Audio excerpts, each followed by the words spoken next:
Get her out of my house. I will not spend another day chained to that useless body. The words sliced through the marble hall like a blade. Guests froze. Crystal glasses trembled in shaking hands. And in the center of it all sat the woman he had.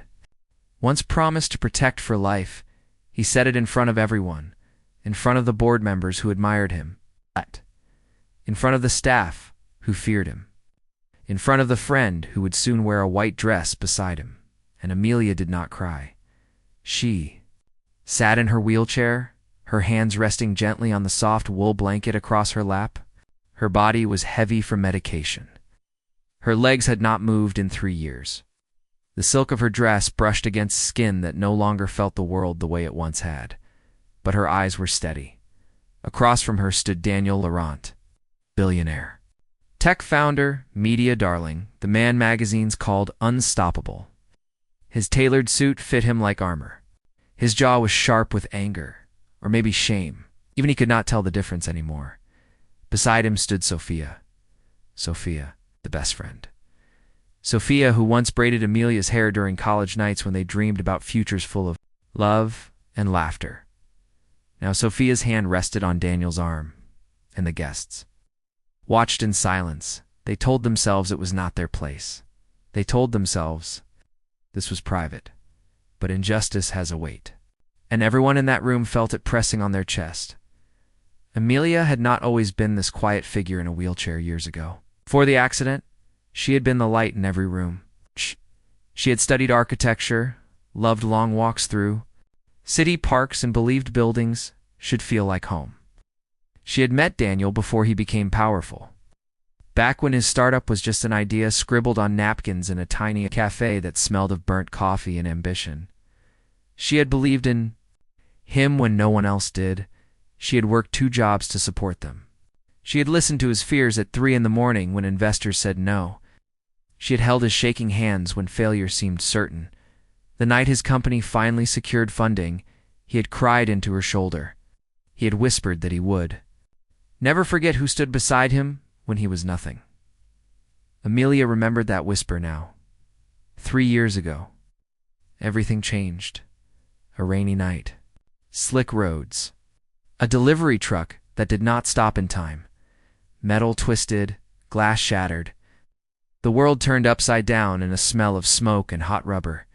Daniel walked away with a scar on his chin. Amelia, it's not walk at all. The doctor spoke gently. Spinal trauma, permanent damage, limited mobility, chronic pain, weight gain from medication. A future that would not look like the past. Daniel had promised to stay. For a while, he did. He hired the best specialists. He built ramps and private therapy rooms inside their mansion, posted smiling photos online about strength and loyalty. The world praised him for standing by his wife, but at night, when cameras were gone, frustration crept in. He missed the galas, vacations without medical equipment, the wife who could run beside him, not sit quietly while nurses adjusted cushions under her skin, and Sophia was always there. Sophia visited often at first to help Amelia. She brought flowers. She laughed softly and told stories about the outside world. But Daniel began to notice the way Sophia moved, the way she filled a room, the way she did not require special care. Resentment is a quiet poison. It spreads slowly, whispering lies. You deserve more. You've worked too hard for this life. You should not be tied to suffering. And Daniel listened. The divorce announcement came quietly to the press. Mutual decision, growing apart. Respect remains, but inside the mansion, there was nothing respectful about it. That night in the hall, after he ordered Amelia out, the staff avoided eye contact. A housekeeper wiped her tears with the edge of her sleeve. A driver clenched his jaw but said nothing. Amelia felt their pity like cold rain. Sophia stepped forward and spoke softly, telling Daniel this did not have to be done like this. Did not remove her hand from his arm. Silence is powerful when it holds dignity. Amelia finally spoke, her voice calm and low. If love can be broken by weight and wheels, then it was never strong. The room seemed to shrink. Daniel looked away first, within. Weeks, he married Sophia in a private ceremony on a sunlit coast. Photographers captured golden smiles and flowing fabric. Headlines praised the new power couple. Amelia moved into a modest rehabilitation center near the edge of the city. The air there smelled of antiseptic and hope. It was not marble and chandeliers. It was simple, clean, and real. She spent hours. In physical therapy, her arms grew stronger from lifting her own weight. Her hands, once soft from comfort, became firm from effort. Pain was constant. But so was her resolve. The nurses noticed something different about her. She never complained. She asked about their families. She encouraged other patients who had given up trying. A young veteran with one missing leg once asked her how she stayed. So calm. She smiled gently and said, "Strength is not in standing. It is in refusing to fall inside." Word began to spread quietly about the woman who used to live in the Laurent mansion. Local reporters learned she had funded several early projects in Daniel's company with her personal inheritance, revealed her name on patents and foundation papers. Investors started asking questions. Meanwhile, Daniel's new life did not feel as golden as it looked. Sophia loved luxury, but she also loved attention. She hosted parties that felt louder than before. She posted photos that sparkled too brightly. Daniel found himself staring at empty spaces in their bedroom at night. He missed the quiet conversations. The way Amelia used to read business contracts with sharp focus and offer honest advice. Missed the simple touch of her hand on his when stress grew heavy. Success felt hollow without the person who understood the struggle behind it. Then came the lawsuit. Amelia had not shouted. She had not begged. But she had remembered. With the help of a small but determined legal team, she filed claims proving her financial and intellectual contribution to the company's foundation. She did not want revenge. She wanted recognition. The court hearings were public.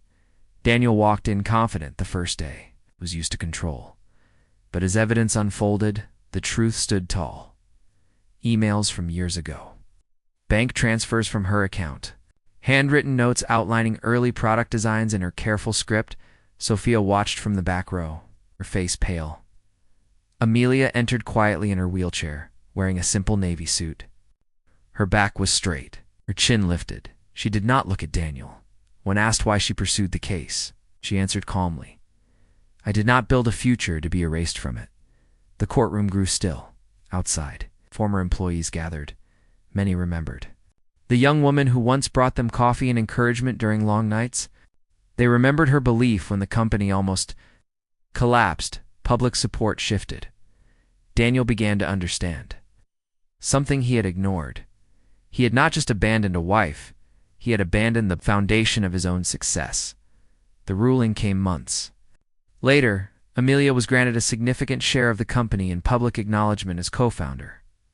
Cameras flashed as she exited the courthouse. But she did not smile in triumph. She looked peaceful. Daniel stood a few steps away, reporters shouting questions at him. For the first time in years he felt small. Sophia had already left. The glamour faded quickly when wealth trembled. That evening, Amelia returned to the rehabilitation center. Patients and staff waited in the common hall. All banners. No music, just people standing one by one. They rose in silent respect as she rolled forward. Tears filled her eyes. But she held them back. She spoke softly so everyone could hear. "You do not lose your worth when someone fails to see it." The room remained silent, but the message echoed louder than applause. Daniel watched the news alone that night in the mansion that no longer felt grand. The walls seemed colder, the lights harsher. Regret settled into his chest like stone.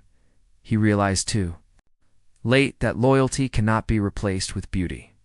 That strength is not measured by steps taken, but by burdens carried without complaint. He remembered another thing she once told him. During their early struggles, real power is quiet. He had chased noise and lost the quiet that mattered. Months later, Amelia launched a foundation for people with spinal injuries. She used her restored wealth not for revenge, but for ramps, therapy grants, and research funding. Her name began appearing in headlines again, but this time for resilience. Children in wheelchairs visited her office. Veterans learning to walk again listened to her speak. She never talked about betrayal. She talked about rebuilding at one event. A young girl asked her if she ever felt angry. Amelia paused, her eyes thoughtful. Anger burns fast. Dignity lasts. Longer, the crowd stood once more. Daniel attended that event quietly, standing at the back where no one noticed him. He watched the woman he once dismissed as a burden inspire hundreds. He understood then that wealth can buy comfort, but not character. He left before the applause ended. Amelia never spoke his name again. She did not need to. Her life became that answer, and somewhere deep inside every person who heard her story, a simple truth settled firmly. Never measure someone's value by what they have lost. Measure it by what they build after loss. In the end, the mansion remained tall but empty. The foundation building near the rehabilitation center buzzed with life and hope, and the woman once called useless rolled forward into rooms filled with respect.